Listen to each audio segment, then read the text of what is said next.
Hi, I'm Michelle Tuccillo of Pink Monkey Events, and I'm the owner and creative director.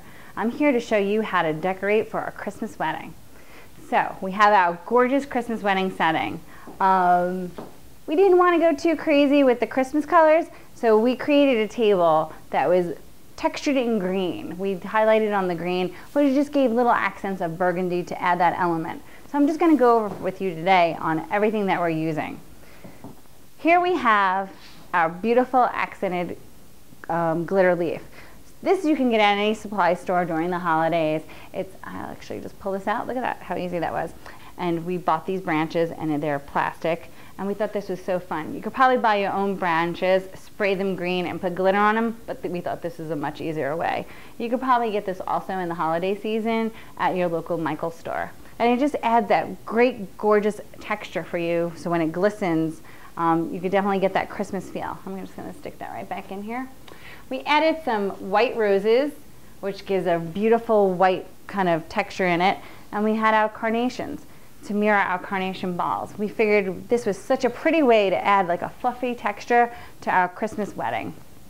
Also, we have flowering kale, and then how great is this flower? It's like almost like a velvet texture, and we thought it was so great for the Christmas feel. It's called coxcomb, and it's a really neat flower. We wanted to use lots of green throughout, so make it really, really fun. Then we added a bow on the bottom to kind of give a Christmas feel. So we were gonna add it at the top, but we thought it was too much, so when we added it at the bottom, it kind of gave a really, really pretty, and it kind of tied it all in together. Then at the bottom, instead of putting water inside, we added beautiful little pine cones with snow in them. Some of them have snow, some of them don't, and we thought that was a really nice touch. You can add whatever you like in yours. You can even add berries, which would be really, really pretty for a Christmas touch. It's pretty amazing how we can get all the flowers in here. I'm sure you're wondering how we got all these flowers. You don't see any stems here in the bottom. All you see is our pine cones. I'm going to take this off and show you how it comes. Usually we would fix this down so it wouldn't fall, but today we didn't put it on there so we could show you how we did this. So you see how I'm picking that up. It's pretty amazing. You don't see any stems. I'm just going to place that down.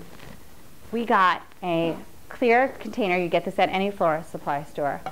And then we usually definitely glue it down with special glue to hold it down so it doesn't move throughout the night, but we had this so we could take it off and show you. This is called a foam ball. This foam ball, believe it or not, is in the same arrangement as we just took off. As you could probably tell from the shape of these, that's exactly what that is.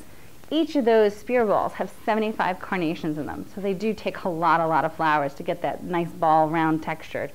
We love carnations because they're pretty inexpensive, and you could fit a lot of them for a pretty good budget. Another great flower is spider mums. That's also great for these kind of balls.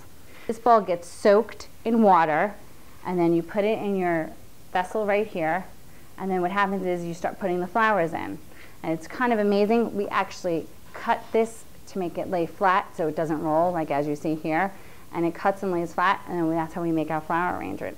Here we wanted a twist on the candle. We didn't want to do the typical taper candles, so here we got some wine bottles, which is something great and fun that you could do it yourself kind of thing, and we got velvet ribbon. We added some moss to it and kind of added a little texture to give it a little bit more of a feel to it, and then we added the ribbon, and then it's great. The taper candles just go right inside. So this gives a really neat, different twist on your candles. For our rentals, we got them from Party Rental Ltd. Whether you want to rent your stuff or whether the facility already has plain white tablecloths, you can also get this look. We rented the glasses for a green accent, and then we also got this bell glass because we didn't want to use too much green with a little bit of gold around the rim. For the napkins, we did a gold solid napkin, and we did a little pine leaf, and then we also added a little carnation, again, to tie everything all together. If your budget's a little bit smaller and not able to do this look, there's definitely ways to do it for less. You can maybe just not do the flower. Carnations are inexpensive, so it's pretty economical. Here we have a gorgeous, gorgeous, gorgeous glittered candle. You can also get these at possibly a Michael's supply store, or you can make them yourself. You could just get a plain votive and then roll it in glitter, and you could get that spray glue and roll it yourself. So there's so many ways to add elements to this table. you have your Christmas wedding without being overdone. So here you have it, your wedding reception Christmas table, all ready to go for your wedding. I'm Michelle Tuccillo of Pink Monkey Events, the owner and creative director.